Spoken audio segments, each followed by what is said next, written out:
Fala, galera, sejam muito bem-vindos ao Finalmente Residente. Fala, John. Fala, pessoal, tudo bem com vocês? Finalmente Residente, o que é? É um podcast... Vai, fala aí. Não, pode falar. Parece que você não sabe o que Ela é. tomou ar, e tomar ar hoje é importante pro nosso convidado. John. Péssimo. Vai, deixa eu lá. O Finalmente Residente é um podcast que fala sobre especialidades, carreira, opções de mercado, como que é a residência. E hoje a gente tá com um convidado pra lá de especial. Quem que é? Exatamente. Vou deixar ele se apresentar. Bom, e aí, pessoal, meu nome é Túlio, né? Eu sou médico pneumologista, sou natural lá de Pouso Alegre, sul de Minas Gerais. Na verdade, eu falo que sou de Pouso Alegre, mas não é bem assim, sabe? Eu sou de São João da Mata, que é uma cidadezinha de 3 mil habitantes. 3 mil? Aí você fala Pouso Alegre, que também não é tão maior assim, É. não, brincadeira. Pouso já tá grandão. Eu vim de uma de 6 ainda julgando 3 mil, nossa. São João da Mata. Mas aí eu cresci em Pouso Alegre, estudei lá e depois fui fazer minha faculdade no Rio de Janeiro, né? Fui rival aí do Fundão um tempo, né? Eita ferro, fomos rivais, brigamos no Orem. Salve, pessoal do Rio de Janeiro e de Nikiti. Exatamente. Niterói City. Aí eu fiz Universidade Federal Fluminense, e me formei em 2017. Legal. Eu sou de turma de meio de ano, né? Na UF tem essas coisas. E aí eu comecei depois a ir para residência de clínica em 2018. Então eu fiquei 6 meses trabalhando lá na região dos lagos. Olha só. E... Chato, hein? Foi Feio. O que é a região dos Nossa, lagos? É Búzios, Arraial do Cabo, Cabo Ah, Frio. Só um lugar poxa. feio, Eu chato. ficava em Saquarema e Araruama ali. Complicado. Nossa, ruim. Nossa senhora. Por que eu não fiz isso da vida, John? Cara, cada episódio que a gente tá gravando aqui é um arrependimento novo, né? É? Um what if que não rolou. Não sei, minha vida é boa, eu não tenho nada a reclamar. Acho que eu vou levar isso pra terapia agora. Ok. Desculpa, Túlio. Fala Mas aí. aí, tranquilo. Acabando isso aí, eu fui pra Pouso Alegre, voltei pra perto de casa, fiz minha residência de clínica médica lá, no Hospital das Clínicas Samuel Libânio. E terminando, eu já emendei, vocês vão ver que eu não paro de emendar essas coisas pra fazer. Emendei na residência de pneumologia, né? E aí eu fui pra Ribeirão Preto, tá? Fui rodando, né? Aí fiquei em Ribeirão Preto, na USP de Ribeirão Preto, que é onde que eu fiz a residência de pneumologia em si, que eu gosto muito. Ribeirão é uma cidade bem legal, apesar de ser quente. Niterói também já era, assim, bem quente, Pois né? Eu voltei em Ribeirão muito quente, e aí agora atualmente eu faço, terminando, né, o fellow de circulação pulmonar aqui no INCOR, e tô começando o doutorado também em circulação pulmonar e sono. É bastante coisa, hein? Pra quem formou em 2017. Exatamente. E você ainda é preceptor ou é assistente lá do Eu sou assistente do pronto-socorro de emergências respiratórias do INCOR. Eu sou preceptor e médico assistente também no Santa Marcelina, atualmente, Massa. na área de pneumologia. E em Minas também, final de semana, eu trabalho como médico assistente do pronto-socorro, da onde eu fiz clínica médica. Em Minas? Caraca. Todo final de semana? Eu não trabalho todo final de semana no hospital, mas eu volto todo final de semana para trabalhar, porque eu também trabalho no ambulatório em 2 cidades lá. Meu Deus do céu. Meu Deus do céu. Assim, você dorme? Então, os fins de semana... Eu não dou plantão noturno mais, entendeu? Foi essa regalia que eu decidi me dar, assim. Bem, então tá Mas tranquilo. todo final de semana tá comprometido? Praticamente. Eu folgo em Nossa. média 1 ou 2 dias por mês, assim, só. Olha só. Bom, É bem uma escolha pessoal mesmo. total. É. Acho que isso é bacana da gente conversar também. E a primeira pergunta, acho que sou eu ultimamente que sempre tô fazendo, é por que pneumologia? Você falou que você gosta. O que rolou aí? A pneumo... Eu falava isso na entrevista de residência médica já, né? Sinta-se na entrevista de residência, não, brincadeira. Considere que você está na entrevista. E aí eu chegava a falar que não foi eu que escolhi a pneumo, que é a pneumo que me escolheu, né? Uhum. E podem usar isso nas entrevistas. Viu? A varinha escolhe o bruxo, Harry. É isso. Mas na faculdade, a gente era obrigado a fazer uma iniciação científica na UF, né? E aí, no meu 3º período, me chamaram, eu caí numa IC de pneumo. Uhum. Eu era perdido, eu não tinha nenhum médico na família. Quando eu fui fazer faculdade, não tinha nada disso em si, não sabia muito de medicina, pra falar a verdade pra vocês. E aí, chegando lá, caí nessa IC, fui gostando das coisas da pneumologia. Era bem cru na época ainda, mas aí acabei sendo monitor de pneumo depois. Uhum. Aí quando eu fui monitor também fiz um projeto de extensão na pneumo, então gostei muito nesse período. Aí meio que parei, fiquei muito no pronto-socorro nesse tempo que eu esperei ali, né, nos 6 meses. Via muita DPOC, muita insuficiência respiratória. Na residência de clínica minha não tinha pneumologia. Tá. Assim, como uma passava na residência sub. específica. Isso. Uhum. Você passava num ambulatório de pneumo, Caía tudo pra 3 clínica. semanas, tudo pra clínica Aham. mesmo, assim. E aí, eu não tive tanto, assim, ficar de perto, mas eu sempre pensei por causa da faculdade. Não, acho que o pneumo tem um lugarzinho no meu coração ainda. E aí, nesse contexto, eu falei, vou fazer pneumo Manda ver. pra eu relembrar o que eu vivi na faculdade, pra ver se é isso que eu queria mesmo. E eu sou muito assim, falar, putz, não tá rolando, não quero, eu paro e faço outra coisa, entendeu? Nunca pensei que isso ia me impedir de nada, não. Então, mas eu adoro pneumologia. Isso você não falou na sua entrevista, né? Por favor. Essa Ok. parte do não. Se eu não quiser, eu desisto, tá tranquilo. Então, a Isso parte não é bom. inicial é a Essa parte do parte- amor, né? Assim. Mas um negócio maneiro que você falou é que, apesar de você não ter sido exposto na residência de clínica, que é uma fase de decisão de subespecialidade, você apostou na pneumo, né? Então, por exemplo, eu passei 1 mês na pneumo na minha residência de clínica e eu decidi que eu não queria fazer pneumo. Zoeira, era muito bom. Mas Estágio era um dos melhores engraçado, estágios. esse comportamento eu já ouvi. Eu tenho uma amiga minha que formou na faculdade também comigo, que também fez pneumo, e uma história muito parecida com a sua, de gente que fez uma iniciação científica lá atrás, amou, apaixonou, e seguiu com esse sonho, e hoje tá super realizada, super feliz. Eu conheço uma outra pessoa também que seguiu esse mesmo caminho. Então, assim, é curioso, né? Esse primeiro contato, muitas vezes, traz um amor ali, que perdura. Isso é bonito. Da faculdade eu acho que vale a pena. E eu acho que isso, tanto da faculdade quanto da residência, quando a gente tá escolhendo, isso influencia muito na gente, né? Sim. Se o teu Total. serviço é muito forte de cardio, assim, Totalmente. todo mundo vai fazer cardio. Tanto que do pessoal que fez R igual comigo, todo mundo foi fazer cardio e nefro. Cardinef. Praticamente, porque seguir a linha é o que mais forte lá em Pouso Alegre, Olha sabe? só. Curioso. É Isso natural o caminho. É interessante, é natural e tem que ser levado em consideração quando uma pessoa está escolhendo, né? Sim. Pra ela não cair não, eu vou fazer isso porque eu gosto. Na verdade, às vezes não é isso. A pessoa só tá mais exposta, acha que aquilo é o tanto de visão que ela tá conseguindo ter no momento e acaba, às vezes, se embananando. Que bom que não foi o seu caso. Porém, Você quebrou a regra. exatamente. Às vezes você tem que tomar esse cuidado pra galera que tá escolhendo. Aí agora é sempre uma coisa, se expõe ao máximo de situações possíveis, né? Pra gente conseguir ver. Mas o que que é. a pneumo, eu costumo falar, a pneumo é linda, né? Assim, porque ela envolve todas as especialidades quase. Quando você vai ver a pneumo a fundo, eu sei que todo mundo acha que pneumo é só asma e DPOC, mas eu costumo falar que não é, né? Assim, Então, quebra isso aqui no podcast. Explica por que não é. Bom, vamos lá. Primeira coisa, eu acho que o pessoal acha que é porque a pneumo tem... Uma das particularidades é que ela depende muito de exames. E faltam exames no grande maioria dos locais. E aí você fica com DPOC presumido, eu odeio esse termo em si, porque se tem possível DPOC, tem que ter uma espirometria que é muito simples de ser realizada, né? Então, por exemplo, eu gosto de falar que no meu ambulatório do Santa Marcelina, eu sou responsável pelo ambulatório de DPOC.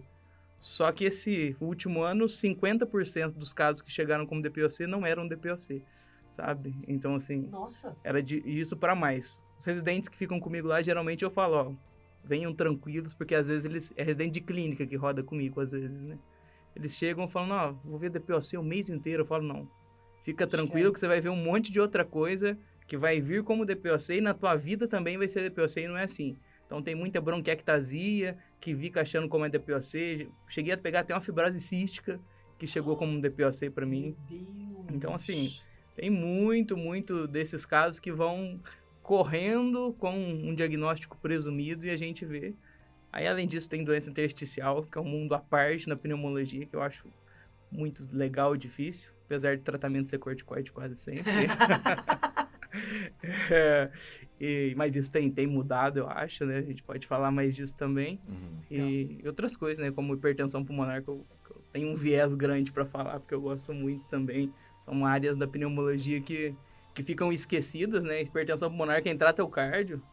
Geralmente trata errado. Não briguem comigo, cardiologistas. A gente já teve um podcast de cardio, né? Já. Então, Não o vai ter cardio defesa. não pode A se gente acabou defender. de assumir que cardio não dá. Preço não é. Tudo tá com a Só pro palavra. do tipo deles lá. Tá tranquilo. Mas eu acho que então tem várias particularidades dentro da pneumologia que não são abordadas, seja na faculdade, seja na residência de clínica, fica só como um possível asma de POC e isso não segue e a pneu é muito grande. Você vai ver, você lida com paciente neurológico por causa de doença neuromuscular, você lida com paciente reumatológico muito, as doenças reumatológicas podem dar HP, pode dar doença intersticial. Você acaba pegando parte de endócrino, com distúrbios endócrino-metabólicos, às vezes cursam com alteração de dispneia, e você vai ver, às vezes, alguma coisa da endócrino. Então, assim, envolve tudo. Eu gosto muito de clínica, então esse é o motivo que eu acho que a pneu encaixa, assim, comigo e deve encaixar com muita gente que, às vezes, não viu isso ainda, não viu esse lado ao fundo da pneumo, sabe? É interessante porque é por isso que chega a DPOC presumido. Porque a galera sabe muito pouco, né? Pega o formação generalista, a pneumo é 5% do que ela se apresenta. Obviamente, pela frequência acaba sendo maior, mas é muito menos de ampliação de leque de diagnóstico diferencial, de maturidade de olhar a imagem e saber tudo que pode acontecer, assim. É um universo muito maneiro, é um universo muito massa. Túlio, Gostei também. tô adorando que você é um cara apaixonado, assim. Dá pra reparar que a clínica pneumo é a sua coisa, assim. Foi o que você escolheu. Era assim na residência também? Como é que era a rotina? Tipo, que era puxada, eu imagino. Dava pra manter esse amor? Então, na residência de pneumo, assim, eu fui... Tem um outro viés que eu sou um filho da pandemia, que eu falo, né? Meu R3 e R4 foi quando estourou o Covid, né? Nossa Senhora. Então, dava pra manter, mas rolava um estresse a mais, assim, né? O R3 eu costumo falar que é um novo R1, assim, pra quem faz pneumo, isso é... A maioria dos locais que eu converso é assim, volta a ser um pouquinho puxado, a enfermaria mais complexa, por vezes, eu até falei, né, na enfermaria, no R3 você cria mais responsabilidade, acho que a gente fica mais médico, às vezes, quando a gente tá o R2 de clínica, você fica muitas vezes sob supervisão de alguém e tudo mais, no R3 você às vezes tem que puxar a responsabilidade pra você, isso aí Puxar acaba a camisa de pesando. dono, né? Uhum. Aproveita que já tá falando sobre isso e conta pra gente como que são os estágios do R3 e do R4, né? E aí já me fala aí também quais que você achou mais maneiro, quais que você talvez não repetiria se fosse possível. Posso só fazer um acréscimo? Porque você fez na USP Ribeirão. Isso. Como preceptor e tudo da USP São Paulo e do Santa Marcelina, você consegue fazer um paralelo entre os três também? Com certeza. Opa, excelente aí, ó. Boa ideia. Ei! Temos coisas para falar dos três serviços Legal. em si.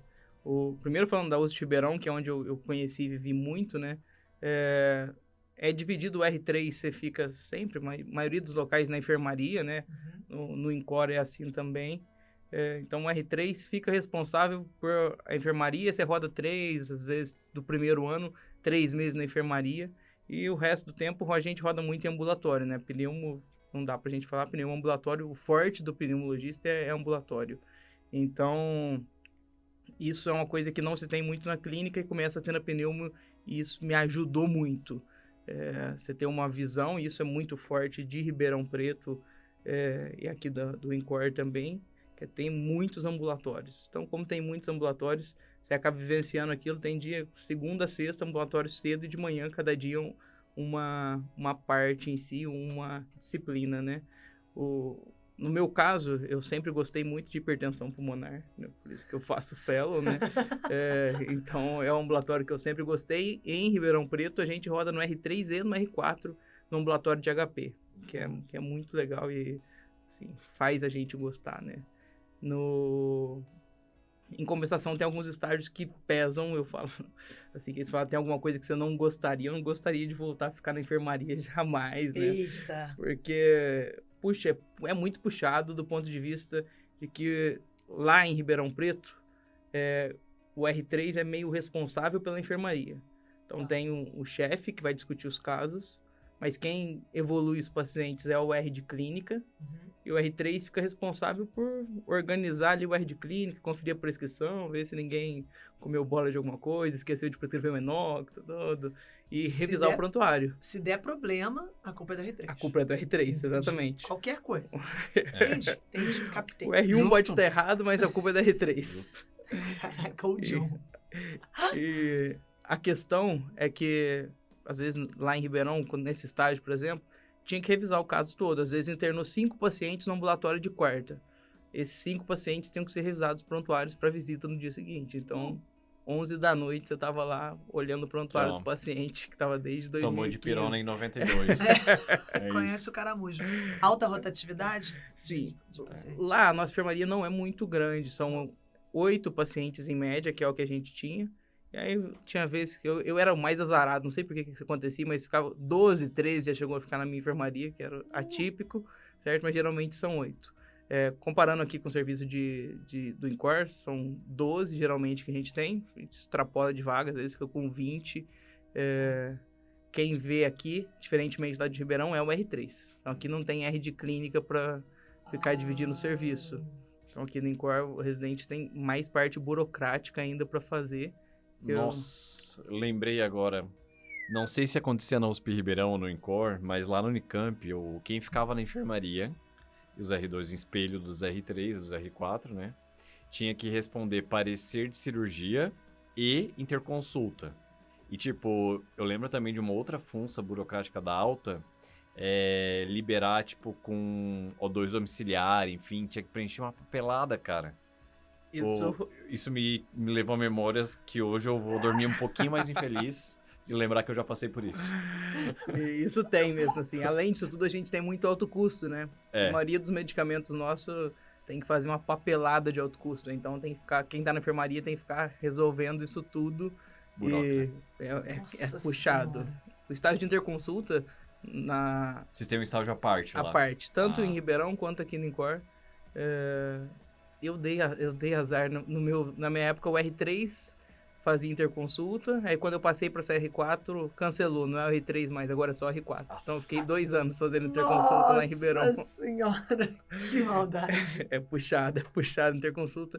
Mas interconsulta, apesar de ser trabalhoso, que a gente tem que revisar o caso, é um caso que você não tem contato, às vezes ele não está acompanhando com você, você cresce muito. Eu acho que em todo local, aqui no INCOR também, os meninos às vezes vêm discutir, a gente acompanha os casos, você cresce muito, que é um caso que você está pegando do zero e você está construindo na tua cabeça ali o que vai acontecer.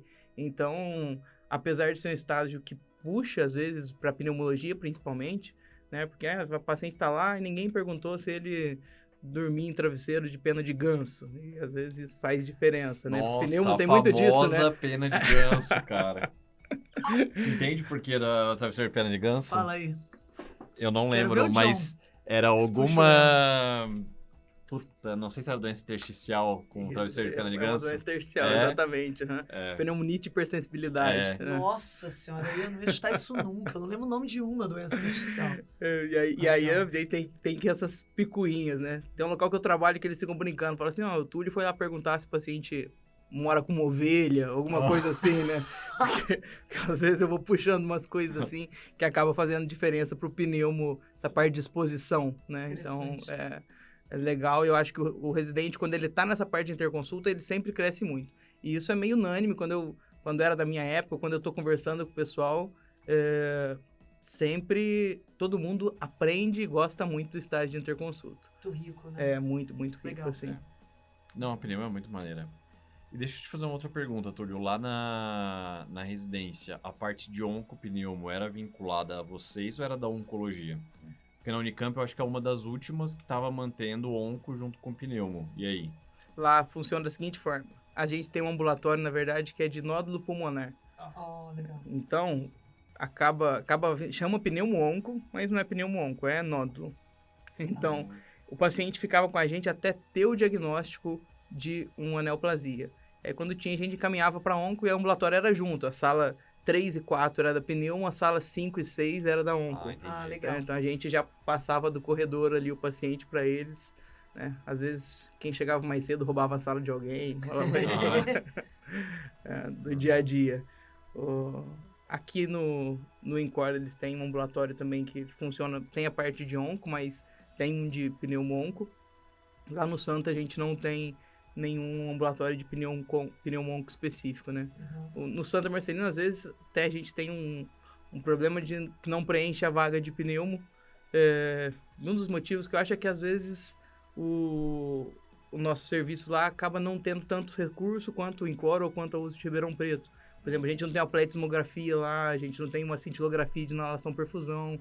Isso acaba, por vezes, fazendo com que o residente não procure, às vezes, o serviço. Apesar de ter enfermaria lá, como não falei, enfermaria lá tem 16 leitos.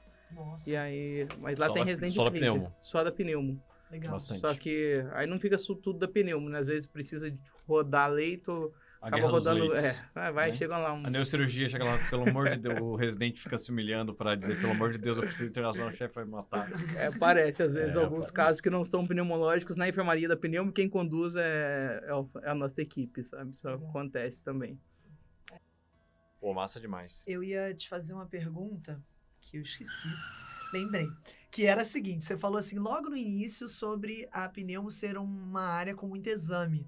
Eu queria saber quais exames, até pra galera saber. Eu penso na espirometria logo de cara. E beleza, deve ser carro-chefe. Mas você acabou de falar já pletismografia, você falou de cintilo, ventilação, perfusão. Mas foi isso que você falou? Sim. Acertei. Eu truco. É a espirometria o carro-chefe? Eu acho que é tomo.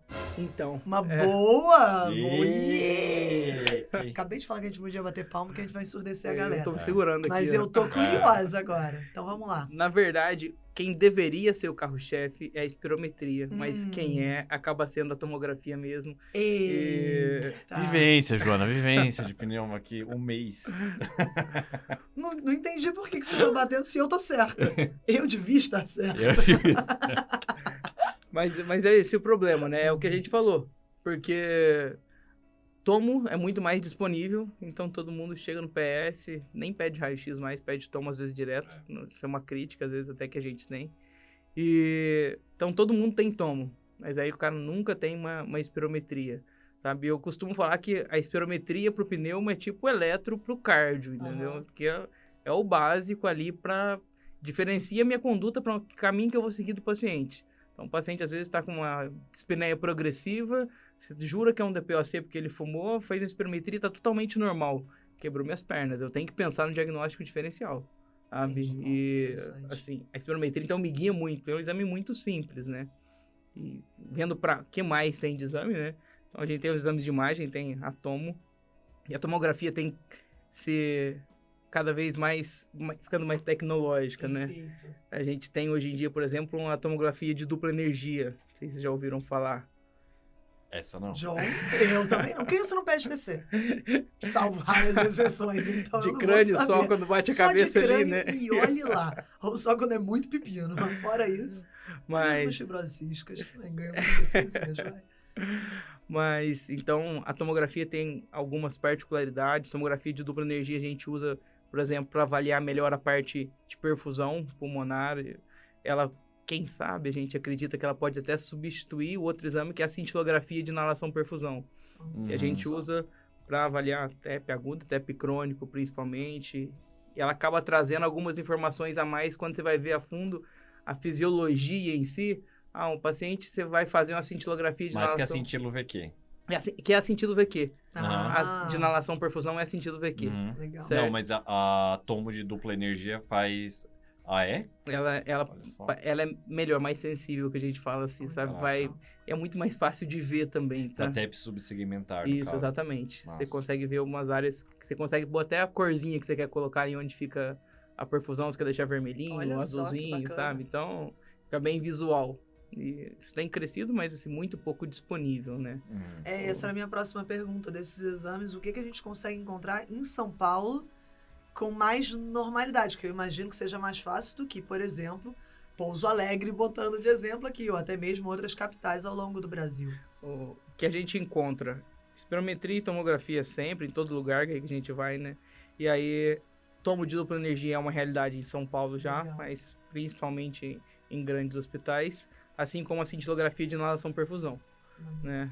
Mas só em grandes hospitais. Por exemplo, como eu falei no Santa, que é um hospital grande aqui da região, Não a gente tem. acaba não tendo. Então, pletismografia é a mesma coisa. Então, eu estou citando aqui 3 exames que eu acabo utilizando com uma certa frequência E que e que a interessante. maioria dos locais não tem. Então, a gente tem que se adaptar com o que tem ou as coisas vão começar a mudar. Eu acredito que a pneumo está encaminhando para que as coisas vão começar a mudar. A gente vai ter esses exames disponíveis mais no interior, tudo mais, assim que as coisas forem evoluindo. Eu acho que isso, não estamos falando de uma realidade distante. Sim. Eu acho que em breve, pelo menos no interior, por exemplo, na USP de Ribeirão nós temos plétismo, tem sentido de inalação perfusão. Legal. Então essa é uma coisa que vai crescendo. Pouso Alegre tá para ter. Tô brigando por isso aí pra gente ter também. Então bacana. Coisas da pneumo que vão crescer. Uma das coisas que quanto mais especializado você fica e que é um diferencial de um grande centro em relação a um pequeno centro é em relação à rede de especialistas que estão ali para te dar apoio diagnóstico. Então, obviamente, de imagem vocês devem dominar muito, vocês dominam muito na pneumo, mas, sei lá, histopato, às vezes ter um patologista muito bom te apoiando, dando o dado de diagnóstico auxilia muito. Recursos diagnósticos em relação a ter, tipo, maquinário para poder chegar mais próximo dos diagnósticos diferenciais e principalmente as pessoas com quem você discute, né? Eu acho que são os 3 principais leques que ter feito num grande hospital, para mim, teve diferença como formação. Você concorda com isso? Concordo. Faz sentido? Concordo, assim, muito, porque levando ao que a gente falou, por exemplo, de doença intersticial, que é onde a gente precisa, muitas vezes, de um radiologista torácico e de um patologista torácico, senão não sai o diagnóstico. Assim. Hoje em dia, por exemplo, o que eu faço? Quando o paciente tem condição financeira, ele paga para um patologista que eu conheço e o patologista avalia, a gente discute em conjunto. Quando o paciente não tem condição, algumas indústrias farmacêuticas sabem dessa necessidade e como o diagnóstico vai fazer com que o paciente ganhe um remédio, não tem viés, eu conheço os profissionais que discutem, a indústria paga para os profissionais discutirem alguns casos com você. Então, na pneumologia, igual estou em Pouso Alegre, não tem ninguém especialista em tórax ou patologia torácica lá. O que eu faço? Eu pego a lâmina, falo com a indústria, eles conseguem mandar para o profissional, e aí o profissional avalia e a gente faz uma discussão multidisciplinar ali entre o patologista torácico, eu e um radiologista torácico, para poder chegar no diagnóstico. Isso é o que ajuda a quebrar, às vezes, o fato de que por eu estar aqui no INCOR ou ter lá na USP Ribeirão, eu tenho uma vantagem de poder discutir isso. Então, isso fica mais acessível para todo mundo. Quando, às vezes, você volta para a tua cidade e perde um pouco o vínculo com o centro, dá para você continuar fazendo pneumologia longe. Tem algumas vias fazendo uma pneumologia, né? Cada vez mais especializado, né? Bem legal ter essa visão global e como... Uma coisa que eu senti muita falta ao ter saído da residência era dessa discussão interdisciplinar. Legal que a gente está achando outras vias. E isso cresceu muito na pandemia porque começou a usar os meios aí de reunião online e tudo mais, então eu consigo fazer isso online geralmente. Medicina, né? Começou a ficar muito mais popularizada. Tem gente que fala que a pneumo, às vezes, você não precisa escutar o paciente, nem muita coisa, que dá pra fazer online. Pra você ver se ele tá obstruído, você pede uma espirometria, você acha que tem uma doença intersticial que você vai ver na ausculta, você vê na tomografia. Nossa Senhora! Então, mas isso não pode acontecer. É isso que o pessoal acaba pedindo exames demais, às vezes você não tem coisa que você consegue pescar no exame físico para direcionar melhor, justamente porque não é tão disponível essas coisas. Então a gente tem que separar quem que vai merecer ou não os exames, sabe? Total. Diz uma coisa, Túlio. Você acabou seguindo para a área de circulação pulmonar, né? Imagina, mais focado em hipertensão pulmonar. É circulação pulmonar o nome do fellow? Fellow em circulação pulmonar. Circulação pulmonar. Imagino que tenha sido um INCOR porque ele tem transplante pulmonar que geralmente é uma coisa que resolve bem, ou não? Na verdade, é que o maior centro de circulação pulmonar do Brasil é no INCOR, né? O nosso serviço aqui não tem tanto o transplante pulmonar, ele é uma consequência para um grupo X de pacientes. São os pacientes mais graves e a gente não tem tanto transplante em circulação, apesar da gente ter feito já em alguns pacientes, tem um número considerável até, mas o forte mesmo é antes do transplante. Segmento pré ali. Principalmente para dar o diagnóstico. Agora eu brinquei sobre os cardiologistas, mas é porque o pessoal tem muita mania de ver um eco com PSAP aumentado e quer dar sildenafil, por exemplo. E eu costumo, na aula, quando eu estou falando disso, tem 40 minutos eu falando o que a gente vai ter que fazer antes da gente pensar em dar uma droga, sabe? Então, a gente cai em muitos exames. O outro exame que tem é o cateterismo cardíaco direito, que é um exame que quem faz é o cara da hemodinâmica, mas quando é para HP, para hipertensão pulmonar, né, é legal com que tenha um pneumologista junto ali para ele avaliar na hora do exame, se tem uma coisinha a mais para fazer. Então, o pneuma acaba entrando junto nessa área também, que é uma área bem cardiológica, mas que se o hemodinamicista tiver uma visão e der um espacinho para um pneumologista que entende disso, isso acrescenta. Apesar de ter pouca gente que estuda circulação pulmonar hoje em dia, né? Mas é outro ramo que está crescendo. O futuro da pneumo tá no VD, eu acho. Eu queria te perguntar justamente isso, mas antes de eu entrar na questão do futuro da pneumo, deixa eu só fazer um disclaimer, porque você falou aula. Estou presumindo que você está se referindo ao fato de você ser professor do nosso curso de R3 exatamente. de Clínica Médica. Não rolou isso na apresentação, né? É verdade. Então a gente agora inclui. É muita coisa, é muita coisa. Então, galera, para quem não conhece, que está fazendo R de Clínica, R1, R2, Túlio é um dos nossos professores aqui do time de R3 da Clínica Médica e vai estar junto aí com quem entrar no nosso curso aí de R3. Com certeza. Mas aí eu queria te perguntar... Já entramos aqui na sala dizendo que é a melhor aula de espirometria da vida. É então... isso. Já ouvimos essa crítica. Olha a responsabilidade. Olha só, lançamos tudo no fogo. E eu queria entender do futuro da pneumo. Quais são as áreas que estão mais à frente, mais vanguarda, onde que está crescendo? Porque você, assim, me impressionou. Você já falou um monte de coisa. Você falou de exame, tem muito exame novo saindo. A gente já começou aqui falando de medicamento, que você também trouxe medicamento no bolso aqui pra galera. E aí eu queria entender como que é esse futuro da pneumo. Então, quando a gente vê o futuro da pneumo, acho que tem muita coisa crescendo, porque os exames estão ganhando visão e a gente está conseguindo dar mais diagnóstico. Uma das coisas que eu falo que é o futuro da pneumo, não é porque eu faço, mas a HP é importante, porque você vai ver, a hipertensão pulmonar, ela é problema, uma consequência, né? É uma consequência do paciente DPOC grave, da doença intersticial grave, é uma consequência, às vezes, de um TEP crônico, é a consequência do parte cardiológica também, um paciente que tem uma IC, que acaba cursando com uma HP. Então, o VD, a gente costuma falar aí, ele tem ganhado cada vez mais visão. E Legal. O pessoal, o ecocardiografista, quando eu fiz clínica, nem olhava PSAP, né? Pressão sistólica da artéria pulmonar. Hoje em dia, eu tenho visto que isso está ganhando mais visão e os residentes também começam a ver e começam a falar. Exatamente. Então, essa é uma das áreas. A outra área que eu falei é interstício. Quando a gente olha as doenças intersticiais, brinquei, era tudo corticoide pronto ali, independente do que fosse, tem crescido. O que tem crescido?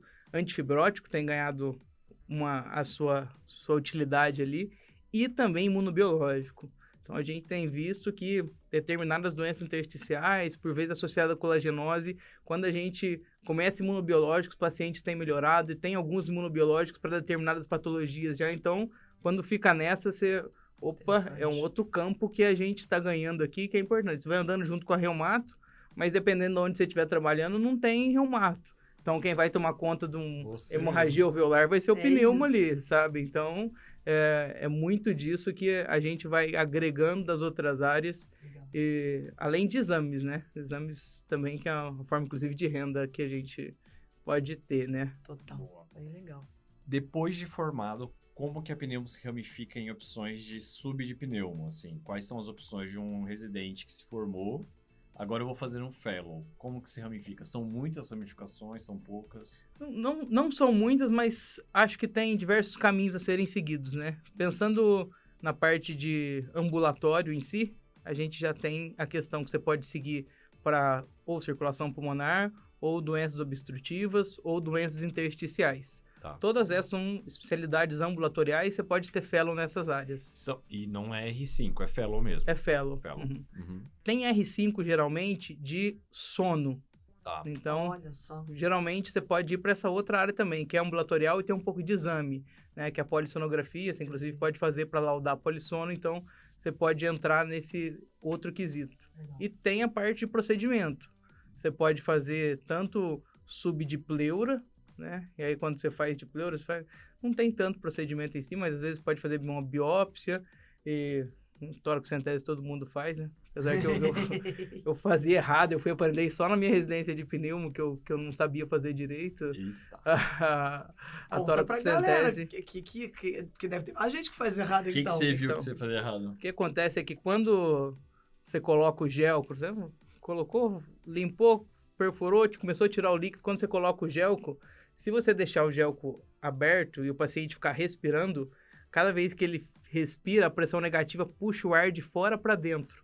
E aí o paciente vai fazendo um pneumotórax. O pneumotórax, na verdade, da toracocentese, na maioria das vezes, não é que você perfurou o pulmão e tá saindo o ar do pulmão para a pleura. Sim, Olha, foi um mecanismo de válvula. evitável. Exatamente. Na verdade, esse pneumotórax, ele acontece porque o ar externo tá entrando pelo buraco que você deixou tampado lá. Não tampado, Não deixou tampado. aberto, Aham. entendeu?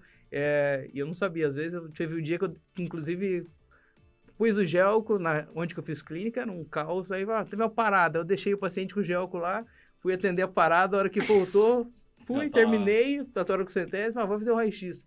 Aí, gigante pneumotórax. Falei, nossa, como que eu fiz pneumotórax? Só tinha líquido ali, entendeu? Mas, na verdade, foi esse mecanismo que eu fui entender só depois. Fica a dica pra galera. Eu Fica tenho aí, certeza que não é só você. Mas, continuando, tem também broncoscopia, né? Aí é com um espírito mais, às vezes, aí de pessoal mais cirurgião, gosto de falar, né?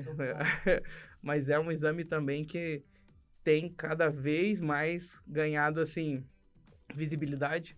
Legal. Eu não vejo, eu sou bem clínico, né? Então, assim, eu fiz muita... Em Ribeirão é um ponto bem positivo, que a gente tem essa parte de procedimento, faz muitas broncoscopias. Eu fiz uns 60, 80, mais ou Olha menos. só. Então, o residente lá pega muito essa mão.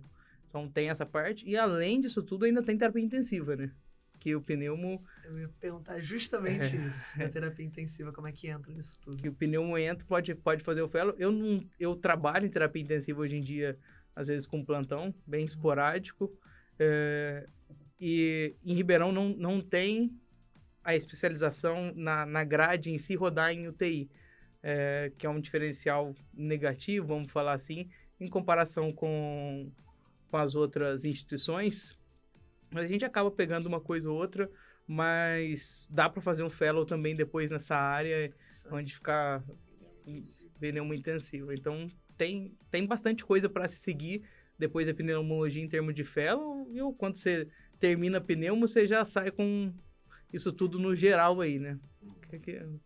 E Muita para entrar em coisa. mercado depois de formado, o fellow aqui em São Paulo você vê como uma condição sine qua non para ser um profissional bem posicionado aqui no mercado de São Paulo?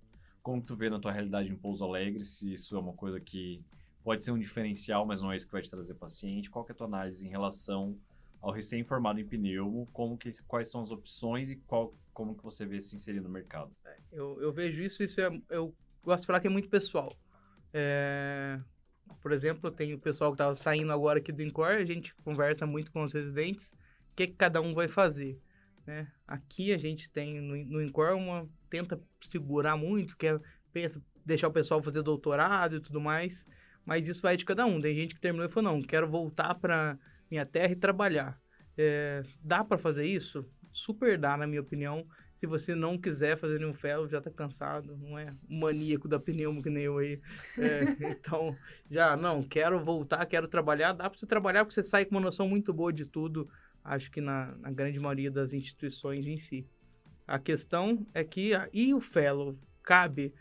Eu acho que cabe, tanto que eu tô fazendo, e o motivo é isso que você falou, é um diferencial, eu acho. E na medicina, a gente tá buscando, eu acho, ter esse diferencial.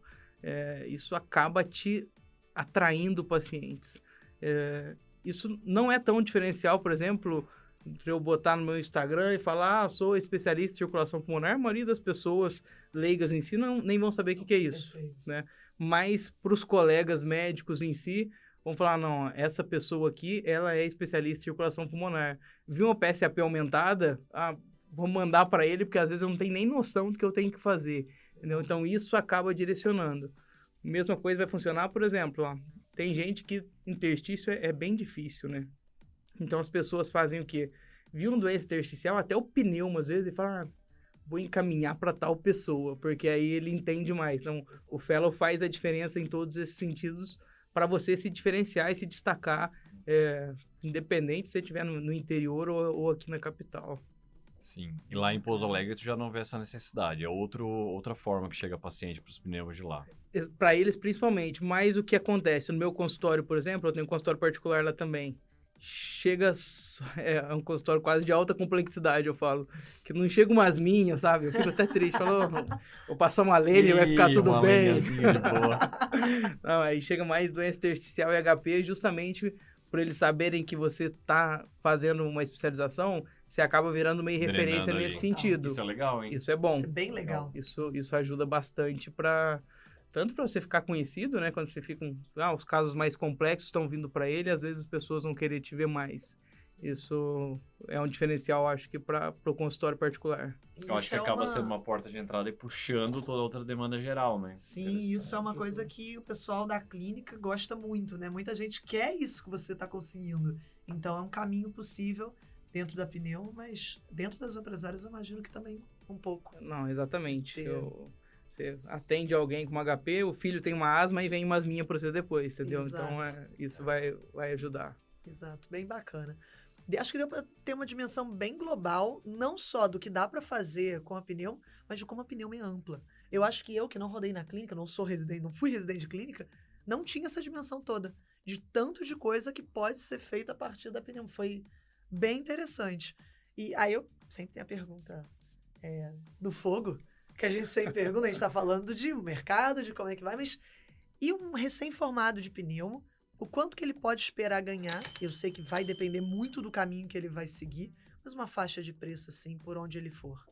Eu acho que depende do que ele for fazer, mas em média dá para ficar de 15 a 20 mil tranquilo, certo? Eu acho que você tem que decidir muito como que você quer ganhar seu dinheiro. Né? Como eu falei, você pode dar plantão em UTI e tudo mais, você vai ter uma base boa para isso, só de ter feito clínica, você já sai dando plantão de intensiva. Feito uma sub mais ainda, sabe? Então, tem essa questão, mas dá para fazer ambulatório, assim.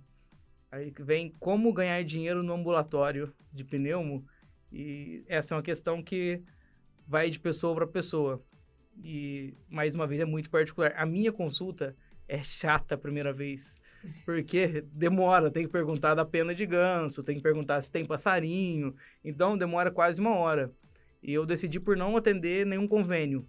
O convênio acaba pagando um valor que, para valer a pena, que eu pago para entrar no convênio para eu ressarcir depois, eu teria que fazer a consulta mais rápido, e eu sou meio lerdo mesmo. Mas isso é meu. Tem gente que consegue atender rápido. Eu sou lerdo também. Todo mundo aqui é perfeccionista, é isso. Então, o que eu fiz? Eu me vendi para algumas prefeituras. Percebi que as prefeituras precisavam de pneumologista, e aí eu falei, vocês precisam de pneumo, eu venho atender para vocês aqui por um preço aí, gira em torno de 90 a 100 reais, que é o que o plano paga com retorno. Só que eu falei, a única questão que eu peço é que vocês não limitem o meu tempo de atendimento. Eu posso ficar quanto tempo eu quiser atendendo. Vocês vão precisar pagar só a secretária para ficar lá organizando a fila. Isso aqui em São Paulo ou em Pouso Alegre? Em Minas. Eu faço em 2 cidades do lado de Pouso Alegre. Certo? E aí, eles fazem, e aí, logicamente, os pacientes adoram que ficam no SUS 1 hora na consulta a primeira vez, eles saem. Demais, né? E aí, é um agrado pro paciente, faz bem, eu consigo ver ele melhor, e é um agrado para a prefeitura também, né? Toda a questão política da jogada fica bem visto, então isso tudo é uma forma que eu arrumei de divulgar o meu nome também, assim, no interior. Sim. Quem consegue atender rápido pode ir por plano de saúde e vai atender muita gente pelo plano para ficar conhecido e drenar pro consultório. Qual que é o nome? Não sei se você pode falar, mas eu tô curiosa para saber qual que é o nome da cidade, para eu saber quando você virar prefeito, o que vai acontecer, porque a galera deve te amar, deve ser uma coisa assim, é muito legal, muito legal. Bacana. Massa. E tem os espirômetros, né? Opa, conta isso aí. Além disso, você pode ganhar dinheiro também com outras formas, por exemplo, laudando exames, né? Como eu falei, você pode laudar polissonografia, quem faz sub em sono. Essa é uma das intenções de eu estar fazendo doutorado em sono e HP, porque eu vou começar a laudar polissono também. Legal. Aí dá para laudar à distância mesmo, uma empresa te contrata só para você laudar. E eu tenho espirômetros, que é o que? Tem um aparelho de fazer espirometria, eu ganhei a licitação das prefeituras.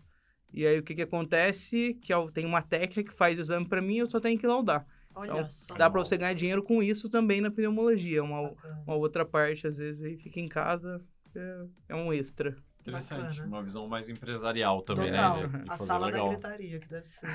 A sala da gritaria. Sopra. Não Quem- deu. Quem viveu, viveu. Não Quem- fez curva. Ai, muito bom. Olha, acho que eu tô satisfeita, John. Tô satisfeito também. Túlio, deixa um recado aí pra galera, um recado final. Pra galera literalmente que quer e considera fazer pneumologia aí no futuro como carreira. Então tá. Bom, pessoal, como vocês viram, eu tenho um viés para falar de pneu porque eu gosto muito, mas quem quer, quem gosta ou quem se interessou, pode ter certeza que é isso. Você vai amando a pneumologia, eu vou falando. Eu nem falei sobre fisiologia respiratória, que é uma parte que a gente começa a gostar mais ainda quando você começa a entender. Eu, inclusive, tatuei um pulmão no braço aqui, ó. Então, é o amor pela pneu mesmo. E eu acho que quem quiser, vale a pena. É uma especialidade que dá retorno, que tem várias opções para você ir, né? Tanto para a gente falou, para um lado empreendedor, ou então consultório, ou para você fazer procedimento. Então, tem muita coisa que nós podemos crescer aí na pneu e espero que com esse podcast muita gente venha pra Pneu pra gente trabalhar juntos, se encontrar nos congressos aí. Gente, Nossa. quem tiver vendo esse podcast, ouvindo, eu sugiro fortemente que vá no YouTube ver esse vídeo, porque o olho do Túlio brilha com ele falando da pneu. É um negócio, ele fala sorrindo, alegre, ele mostrou a tatuagem dele, então só pelo menos ver essa partezinha do recado final, que vocês vão ficar convencidos de fazer pneu. Eu estou com vontade de fazer pneu, John. Não, pneu é muito massa. Muito massa. Foi Massa. muito legal, Túlio. Muito obrigada pela presença, pelo amor à pneu, por ter destrinchado bastante o mundo da pneu aqui. Quer deixar o seu arroba, sua página? Não sei se você tem.